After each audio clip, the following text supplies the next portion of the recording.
जो है आप किसी महापुरुष सत्पुरुष को देख ले, क्या है महापुरुष? वही जो शरीर को परिवार संसार रूपी मीठे जार से निकाल करके इस विनाशक मंडली से निकाल करके अपने आप को ईश्वर परमेश्वर को देने के प्रयास में जो लगा, पाया या नहीं पाया, लेकिन उसके शरीर को धरती बचा नहीं सकी। जहां धरती ने उसके शरीर को दफन किया गया, वहां की धरती उसका जसकृति फैलाने के लिए उसको धाम घोषित करवाई। धाम हम आप लोगों से चाहेंगे, आप लोग जिस किसी भाव से भी यहां पहुंच पाए हो, भगवान की कितनी बड़ी कृपा, कितनी बड़ी कृपा, कितनी बड़ी कृपा है, कितनी बड़ी कृपा है, इसको कहा ही नहीं जा सकता। उस अभागे को क्या कहा जाएगा? उस पतित और उन अभागों को क्या कहा जाएगा जो ऐसे शुभावसर को प्राप्त करके भी झूठ छल कपट में पड़ा हुआ है, झूठ छल कपट के संसार में गिरा हुआ है, जो इतना होने के बावजूद भी शरीर को हम मान बैठा है, शरीर वाले परिवार को हमार मान बैठा है। ऐसे पतित, ऐसे अधम अभागों के लिए क्या कहा जाए? जो कहा जाए बहुत कम है। ऐसे अधम पतितों को जो शरीर को हम मानकर शरीर वाले मात्र को परिवार और शरीर मात्र वाले संपदा मात्र वाले को संसार अपना मान बैठा है, ऐसे पतितों के लिए चाहे जितनी निंदात्मक, जितने घृणात्मक शब्द प्रयोग किए जाए, सब हल्के और कम है, सब हल्के और कम है। इस तरह से आप सोचें, अपने शरीर की गति को सोचें। जब हम जीव को शरीर के पीछे जोड़ेंगे, रखेंगे, शरीर अपने माता पिता के माध्यम से होते हुए संसार में लाकर के ह्रास और विनाश में डाल देगा। यही शरीर जब हम जीव में जोड़ेंगे तो जीव जो इस शरीर को अपने साथ साथ अपने माता पिता, शिव शक्ति, ईश्वरी सत्ता शक्ति, ब्रह्म शक्ति के माध्यम से ले जाता हुआ परमात्मा परमेश्वर से जोड़ करके सदा सर्वदा के लिए शाश्वत शांति, शाश्वत आनंद, परम कल्याण, परम पद, परम गति, मुक्ति और अमरता से युक्त बनाता है। निर्णय तो अब आपको लेना है कि आप अपने जीव को शरीर प्रधान, परिवार प्रधान, संसार प्रधान बनाए रखते हैं या अपने शरीर को जीव प्रधान, ईश्वर प्रधान और परमेश्वर प्रधानता में रहने ले चलने का प्रयास करते हैं। अरे शरीर की प्रधानता में जाएंगे तो बैंक और नगर पालिका, तहसील में आपके नाम दाखिल होंगे, जिसे खारिज होना ही है और वही कराएगा जिसको आप अपना प्यारा बेटा और बेटी कहने में लगे हैं, जिसको पत्नी और परिवार कहने में लगे हैं, वही आपके नाम रूप दोनों को खाएगा, मुंह में लुकारी लगा कर धन संपदा पटवारी के पास जाकर। यदि यही शरीर आप जीव ईश्वर परमेश्वर को सुपुर्द कर देते हैं तो आपके जो नाम है, आपका जो आकृति मूर्ति फोटो जो है, वो धर्म क्षेत्र के ग्रंथों में जाएगा, उसमें दाखिला होगा, ग्रंथों में जाएगा, दाखिला होगा, जहां खारिज शब्द ही नहीं है, जहां खारिज शब्द ही नहीं है। उन नामों को, उन गाथाओं को पढ़ पढ़ करके लोग अपने को धार्मिक कहलाएंगे, अपने को पवित्र कहलाएंगे, अपने को भक्त सेवक कहलाएंगे, संत महात्मा कहलाएंगे। देखिए आज भागवत कथा कहने वालों को देखिए, आज रामायण पाठ करने वालों को देखिए, आज श्रीमद् भागवत आनी पारायण करने वालों को देखिए, आप रामचरितमानस का पाठ पारायण करने वालों को आप इस चीज को सदैव देख सकते हैं। रामायण वाल्मीकि ने लिखा, रामचरितमानस तुलसीदास ने लिखा, आज सिनेमा जगत जो है सीरियल बना दिया, सभी सिनेमा को क्रॉस करता हुआ, खंडित करता हुआ रामायण महाभारत आज दुनिया में छाया हुआ। आज जो जो पात्र रामायण वाले रहे आज खारिज कभी नहीं हुए, चारों तरफ से फैलते और दाखिल होते जा रहे हैं। शौर्य का जो चैप्टर था वह भी मिट नहीं पाया, वह भी रामायण में एक अधिकार जमाए हुए है। तुलसीदास राम का गुणगान गा दिया, राम की कथा लिख दिया और उनके भक्ति को स्वीकार कर लिया। तो अयोध्या में तुलसी उद्यान नाम का मध्य अयोध्या में नेशनल हाईवे पर तुलसी उद्यान बनकर पड़ा हुआ है। राम जी की नगरी में मध्य में सुंदर सजा पड़ा हुआ है। खरीदते तो शायद तुलसीदास का जीवन कितना कमाते जिंदगी में, वहां एक तो कोठरी का जगह पाते कि नहीं पाते बीच में।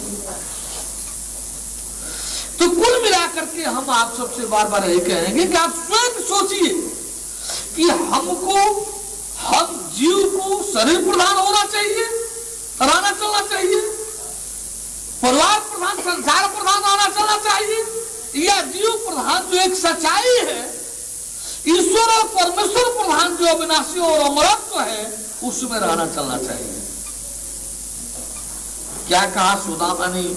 सुदामा को उपदेश देते समय, अपने संत महात्माओं को उपदेश देते समय, सभासदों को उपदेश देते समय कृष्ण जी ने कहा था कि जो कोई नदी और नदी के जल के तीर्थ समझते हैं, जो कोई नाना तरह के तारे, सूरज और अग्नि आदि आदि देवी देवताओं को पूजते हैं, मूर्तियों को पूजते हैं, ज्ञानी जनों को नहीं पूजते हैं, ज्ञानी जनों को नहीं समझते हैं, पूज्य नहीं मानते हैं, जबकि पाप का शमन ज्ञानी जन के दर्शन मात्र से प्राप्त होता है, न कि तीर्थाटन से, न कि मूर्ति पूजा से और तीर्थ स्नान से। ज्ञानी जन जो है अपने ज्ञान के माध्यम से हर किसी को भेद रहित बनाते हैं और फिर तक तो बोध की तरफ ले जाते हैं। सारे पाप कुकर्मों को जो मिटाने वाला है, मूर्तियां, तीर्थ स्नान वगैरह क्या करते हैं? ये और भेद बुद्धि को बढ़ाते हैं, ये अहंकार को पैदा करते हैं। मैंने इतना धाम कर लिया, मैंने इतना स्नान कर लिया, मैं इतना तीर्थाटन कर लिया हूं। जाइए कर्म कांडियों को देखिए, इसमें फूले पड़े हुए हैं। काज ने पाप जितना धुला कि नहीं धुला, अहंकार जो उनको उससे कितना गुना पाप में जकड़ दिया है। वो जो है क्या मानते हैं? शरीर को हम जो कफ बात पित्त से बनी हुई है, इस शरीर प्रधान वालों को, पत्नी परिवार बीबी बच्चा को हमार, जो कभी भी न हमार था न हमार रहने वाला है, उसको हमार बना लिए। ऐसे मूर्ति और तीर्थ स्थान के जल को जो देवी और पवित्र करने वाले, पाप समन करने वाले मान बैठे, ज्ञानी को नहीं। उनके लिए क्या टाइटल दिया कृष्ण जी ने कि मनुष्य शरीर पाने के बावजूद भी गधा है, गधा, पशु जोने वाला गधा है, गधा। मनुष्य की शरीर जरूर मिला है, लेकिन उसकी वास्तविक स्थिति क्या है? गधे जैसा है। लादी तो खूब धोएगा, भार खूब धोएगा, मुंगड़ा खूब खाएगा, खाने के लिए कुछ नहीं। जाए अपना टांग भी बंधवा दिया गया, शुद्ध चरने के लिए भी फ्री नहीं है। ऐसे ही इन गृहस्थों की दुर्गति होती है। भार तो खूब धोता है, अपने को पाप कुकर्म में डाल देता है, सारा पाप बटोरते बटोरते अभी परिवार का तुलसीदास एक बोली पर अपने को सुधार ले गया। सलाद जूती खाते हैं, सब उसी में पड़े रहते हैं। आज तो सब रोज डांस तो तुम तराम होता रहता है, उसी में झेलते रहते हैं। कहा भाई मर्यादा निभा रहे हैं। ऐसी मर्यादा कौन सी होती है मर्यादा निभाना? ये मर्यादा निभाना है कि अपने पाप कुकर्म को संरक्षण देना है। तो हम तो आप सबसे बार बार हजार बार भी कहना पड़ेगा, आप स्वयं अपने से पूछो, क्या ये लगता है कि आप शरीर हो? महसूस होता है कि आप शरीर हो? जब शरीर हो ही नहीं तो कैसा परिवार, कैसा घर, कैसा संसार? ये जब हम जीव है तो हमारा तो माता पिता ब्रह्म शक्ति है, हमारा संसार तो परमेश्वर है। जब हम इस शरीर को जीव और परमेश्वर की तरफ लगने लगाने का प्रयास करेंगे तो निसंदेह उसकी जो सुगति है, उसकी जो सदगति है, वो सुगति और सदगति शरीर को भी मिलेगा। देखिए एगो मंदिर बना दीजिए, कोई कोठरी बना दीजिए, कौवा वहां रख करके कौवा का फोटो मूर्ति बना करके रख दीजिए, दाना छीट दीजिए, क्या कहलाएगा कौवा? हो काकभूषण नहीं कहलाएगा, काकभूषण नहीं कहलाएगा। गिद्ध को गर्दन से हर अलखा से काट करके लटका दीजिए, बना करके क्या कहलाएगा? जटायु कहलाएगा। पशु भी पक्षी भी भगवान में अपने शरीर को लगा करके जो लगा दिए, उनका भी नामकरण और अमरत्व मिला।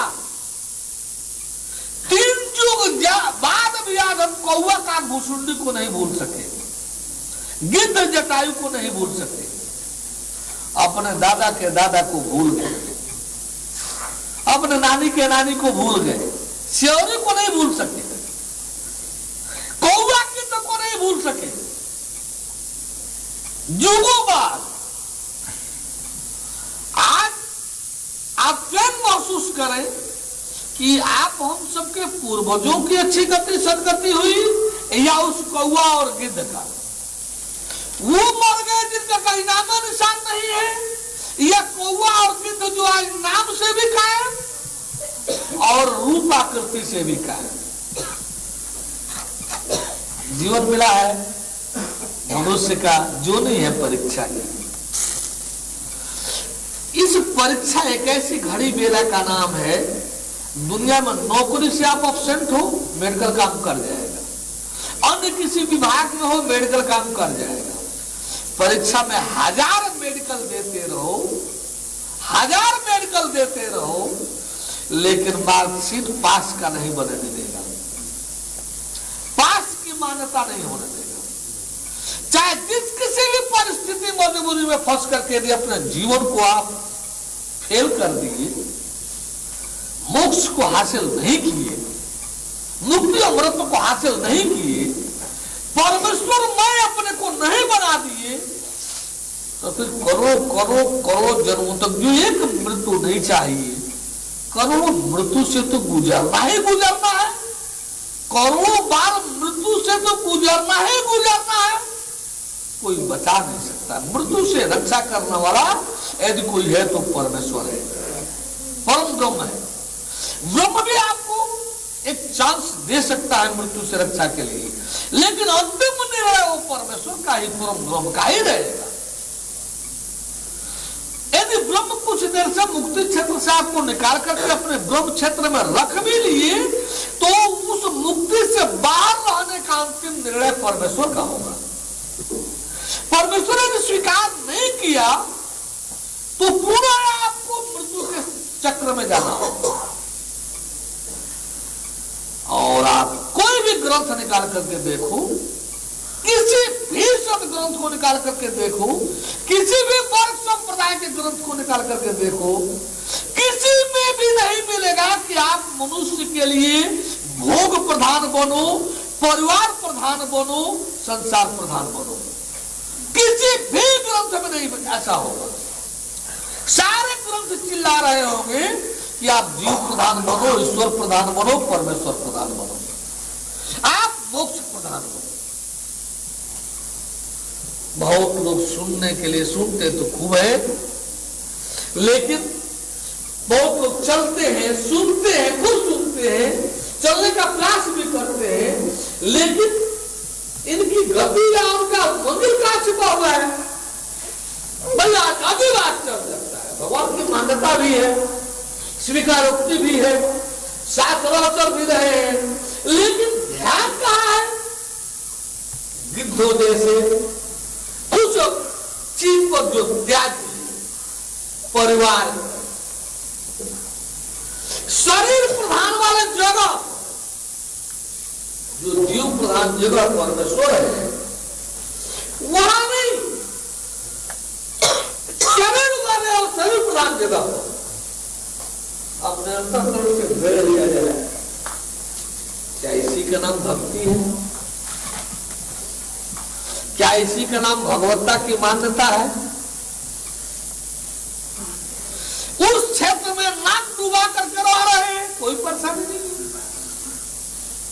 भगवत क्षेत्र में किसी परिस्थिति बस रहने चलने की बात होती है तो फिर वो साले रहता है, वो अपना नकेल पकड़े हुए है, यहां भी सताते रहता है। क्या इसमें परम कल्याण है? इस स्थिति परिस्थिति में कभी परम कल्याण संभव है? परम कल्याण को, परमेश्वर को कभी छल कपट धोखा दिया जा सकता है? परमेश्वर कभी किसी के छल कपट का पात्र बन सकता है? हजार आप छलना चाहो, एक फार्मूला परमेश्वर ने मृत लोग को दिया कि परमेश्वर भी किसी को छलना चाहेगा और यदि वो सच्चा भक्त होगा तो परमेश्वर उसको छल नहीं पाएगा, छला जाएगा। जैसे बलि को छलाना चाहते हुए बामन छला गए, बलि को छलना चाहते हुए भी भगवान ने, बामन ने छला गया, अपने को छल के पात्र हो गए। पूछे वो कि बलि तेरे को तो हमने छल लिया। जब सब हो गया लास्ट में पूछा बामन ने कि बलि तेरे को तो मैंने छल लिया। बलि मुस्कुरा करके हंस करके बोलता है कि प्रभु आप तो बड़े विचित्र हैं, छलना जरूर चाहे थे लेकिन छल पाए नहीं, छला गए। बामन हंस करके पूछे कैसे? मैंने तो तेरा तीनों त्रिलोक ले लिया, छल करके ले लिया। छलाया तू कि छलाया मैं? कहा कि ये जिस तीनों त्रिलोक को आप लिए हो तो आप ही का था, ये तो आप ही से उत्पन्न होने वाला है, आप ही द्वारा संचालित होने वाला है और अंततः आप ही में विलीन और आप ही का होने रहने वाला है। भ्रम भूल बस इसे मैंने अपना लिया था। आप मेरे भ्रम भूल को भगा करके, इसे अपना करके मेरे भ्रम भूल को भगा दिया। और जहां से तीनों त्रिलोक हर क्षण प्रकट पैदा होते रहता है, वो त्रिलोक के पति जो है मुझे रोज जगाने आएंगे। अब इससे बड़ी मेरी उपलब्धि क्या हो सकती है? आप छला गए हो कि छले हो, आप ही बता दो। तीनों त्रिलोक तो आपके चरण चरण में हरदम रहने वाला है, आप अपना लिए हो। हमारा भ्रम भूल था, उसको दूर करके अपने को आप हमको दे दिए हो। आप ही बताओ कि आप छलाए हो कि छले हो? ठीक है, ठीक है, लेकिन ये बातें समझ में किसको आती है? सद्बुद्धि वालों को। सद्बुद्धि वालों को, दुर्बुद्धि मति वालों के समझ में नहीं आती है। कभी उसको समझदारी नहीं कहते हैं कि बोलने के लिए तो सद्बुद्धि कहला रहा है और रहने के लिए वही दुर्बुद्धि आ जाए। बोलने के लिए सद्बुद्धि के वचन रहे और रहने के लिए वही दुर्बुद्धि वाला परिवार का संसार रहे। ये छलाना है, छलना नहीं, ये पतन है, विनाश को प्रशस्त करने वाला है। ये उत्थान और परम कल्याण वाला ये विधि विधान नहीं है। इस तरह से आप हम सभी को बार बार आप सभी से कहेंगे, जैसे कि चारों तरफ से मान्यताएं आ रही है, धरती हर झंझावातों से कुछ तो गुजर रहा है, भगवत कृपा से बचा हुआ है, कुछ एक से कभी झंझावात आने वाले हैं धरती को बनाने बिगाड़ने वाले। वास्तव में यदि सतयुग देखना है, वास्तव में परमेश्वर का कृपा पात्र बने रहना है, तो हर हालत में झूठ और झूठ के समाज को, झूठ के व्यवहार को हर हालत में अंतःकरण से त्यागना ही होगा, छोड़ना ही होगा। यदि नहीं समर्पित कर पाते हो तो अच्छा तो होगा कि जिसका था उसको वापस कर देते, उन्मुक्त हो जाते। जरा सा भी लगाओ आप लोगों के विनाश के लिए काफी हो जाएगा। आप अच्छा तो होगा कि जिस परम प्रभु परमेश्वर का सब था माया है, उसी को उसको वापस कर दे उसको, और अपने आप मुक्ति और अमरता को धारण करें, परम प्रभु के चरण शरण को धारण करें, और तो लोक लाभ और परलोक का निर्वाह इसी में समाहित है। कभी भी परमेश्वर को छला नहीं जा सकता। बोलने के लिए सद्बुद्धि, सद्ज्ञान, सद्भाव, और रहने के लिए वही दुर्बुद्धि, झूठ और झूठ का परिवार। विमलेश सुन लो विद्य, कहीं बेटा घर पर छूटने लगेगा। सोना चाहिए ऐसे विषयों में, तभी तो लाभ मिलेगा। इस तरह से जो है आप लोग समझिए भैया, मेरी तो मजबूरी है, मैं किसी का अपना हूं नहीं, मैं किसी का भी अपना नहीं हूं, मैं किसी का भी पराया नहीं हूं। मैं हर उसका अपना हूं जो ईमान और सच्चाई वाला है, जो सत्य प्रधान व्यवहार वाला है। मैं कभी भी ऐसे किसी का नहीं हो रह सकता जो अपने आप को छलावा में ले जा रहा है, जो अपने आप को छलावा में रख रहा है, उसके मैं कभी भी प्रतिकूल ही लगूंगा, निर्णय में प्रतिकूल ही आऊंगा। परमेश्वर का होना रहना वाणी का विषय नहीं।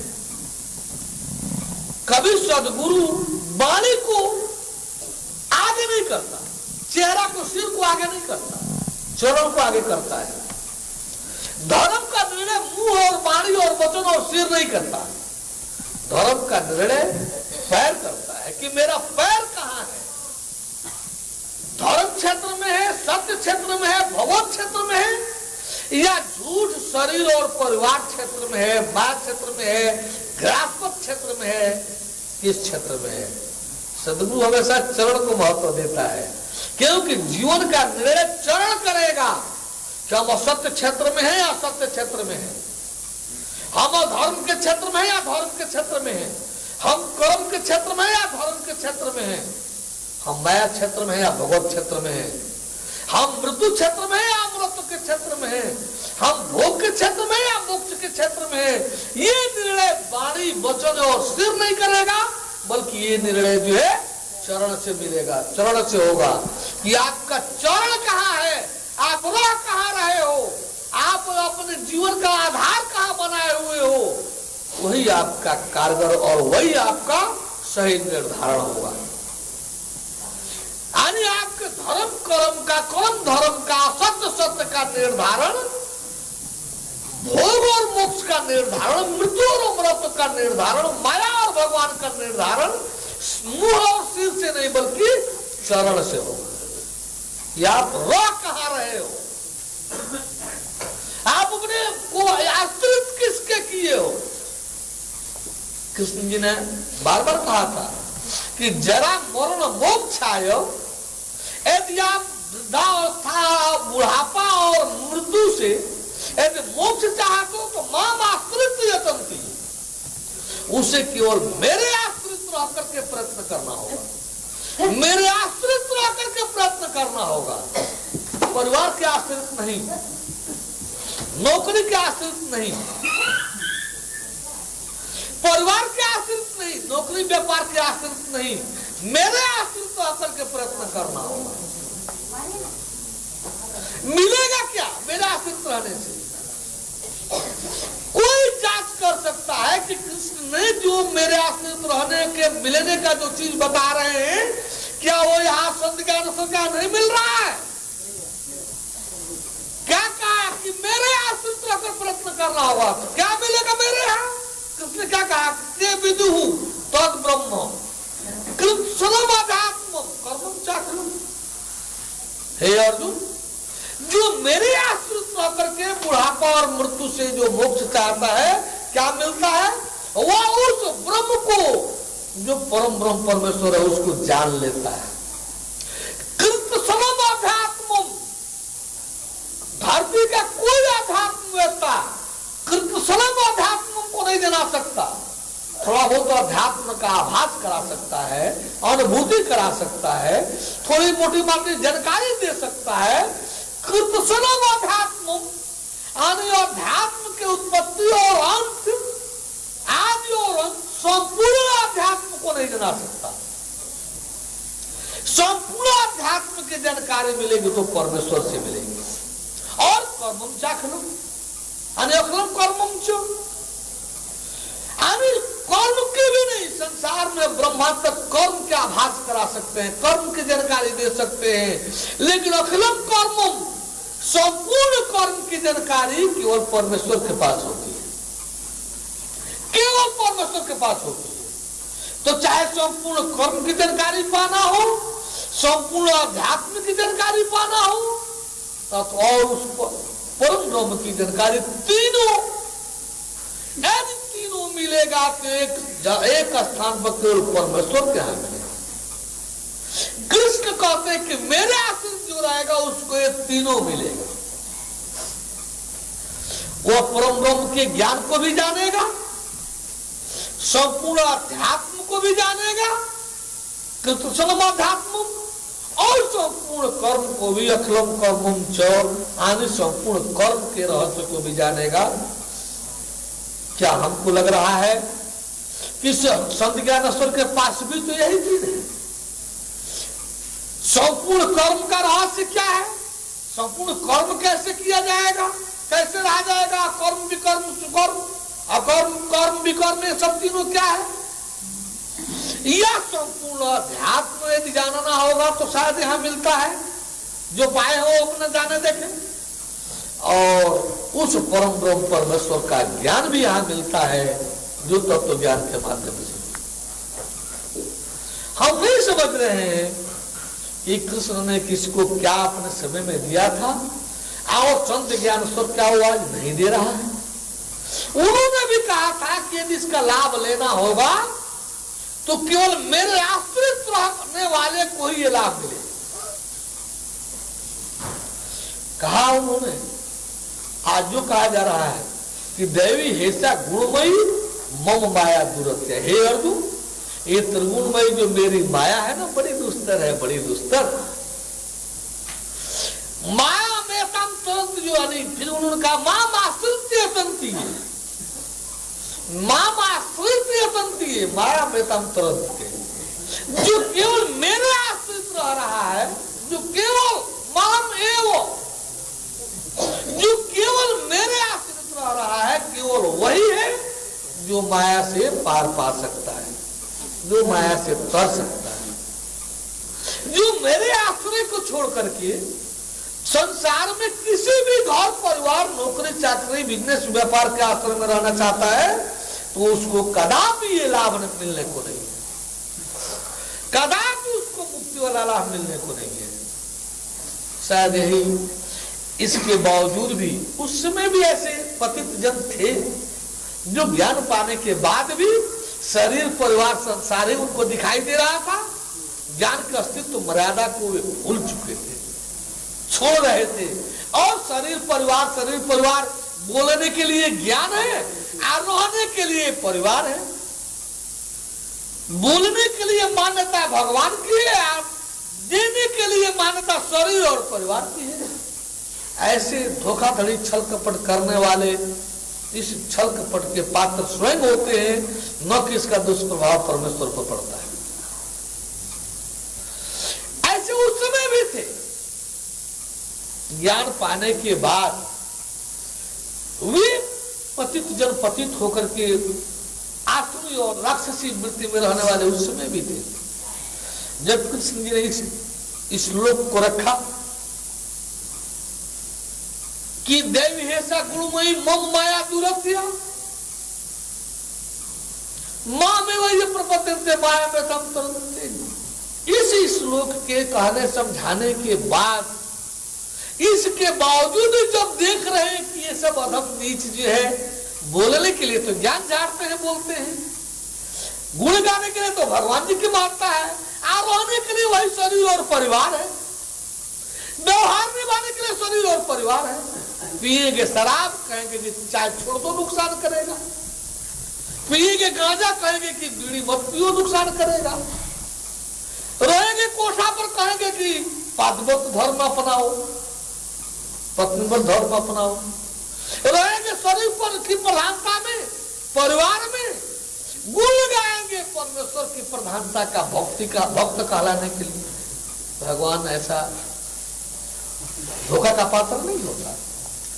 हम सही वो है जो बोले वैसा ही रहे करे, जैसा रहे करे वैसा ही बोले चले, तब सत्य है, तब सत्य है। बोले चले भगवान का गुण गावे, भगवान की भक्ति सेवा की मर्यादा गावे, और रहने के लिए शरीर और घर परिवार बेटा बेटी। बड़ा बढ़िया उपदेश है। ऐसे ही अधम पतित जन उस समय भी थी। कामनी कांचन घर परिवार और संपदा को महत्व देने वाले ही असुर होते हैं। असुर और सुर में, असुर और देवता में अंतर क्या है? देवता वही भोग, देवता भी भोगता है। चलो गंगा प्रकार से देवता और असुर में अंतर क्या है? जो भोग असुर भोगते हैं उससे बढ़िया भोग जो है देवता भोगते हैं, खूब भोगते हैं। लेकिन अंतर क्या है कि वे भगवत प्रधानता में रहते हैं, भगवत की मान्यता और मर्यादा के पालन में रहते हैं। और असुर कामनी कंचान परिवार प्रधान रहते हैं। उनके आगे शरीर और संपदा प्रधान है, परिवार और संपदा प्रधान है।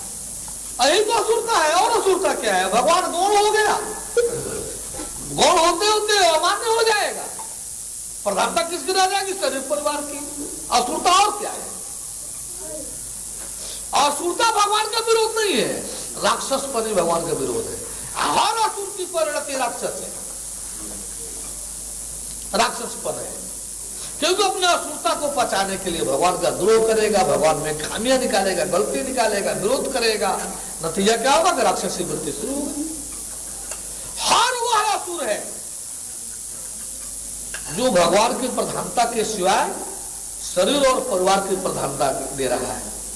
शरीर यानी बोली तो बोलता है भगवान की भक्ति, भक्ति की, भगवान की सद्बुद्धि और सद्भाव सद्व्यवहार की, सत्कर्म की आरोहण जो रखा है शरीर और परिवार में। शरीर प्रधान, परिवार प्रधान में। जो झूठ है, जो भोग आसक्त है, भोग प्रधान है, जो अधर्म प्रधान है, जो मृत्यु प्रधान है, जो अंधकार प्रधान है, जो अज्ञान प्रधान है, शरीर रखता है उसमें। आप वाणी बोलता है, देसी मुर्गी बेलायती बोलो गया। ऐसे ही नराधम उस समय भी रहते थे, ऐसे ही असुर उस समय भी थे। ऐसे असुरों का क्या होता है? ज्ञान माया सीज कर लेती है, ज्ञान को माया जो है सीज कर लेते हैं, उसको अधिग्रहित कर लेती है और भगवान को लौटा देती है। उसमें असुरता और राक्षसी वृत्ति भर देती है। यही होता है। क्या कहा कृष्ण? इतना समझा रहे हैं। कृष्ण क्या कह रहे हैं कि मैं समझा रहा हूं कि हे अर्जुन, ये जो मेरी त्रिगुणमयी माया बड़ी दुष्कर है, जो इधर रुख करेगा वो इसमें फंस करके विनाश को प्राप्त होगा। यदि किसी को तरना है तो केवल मेरे ही आश्रित हो रहा करके इस माया से पार पा सकता है। माम ये प्रपद्यन्ते माया मेता तरन्ति, जो केवल मेरे आश्रित रहेगा वही केवल है जो इस माया से तरेगा, पार पाएगा। और कोई ऐसा नहीं हो सकता। मेरे इतना जनाने समझाने के बावजूद भी हे अर्जुन देखो ना, नो तुम दुष्कृत नो मूढ़ा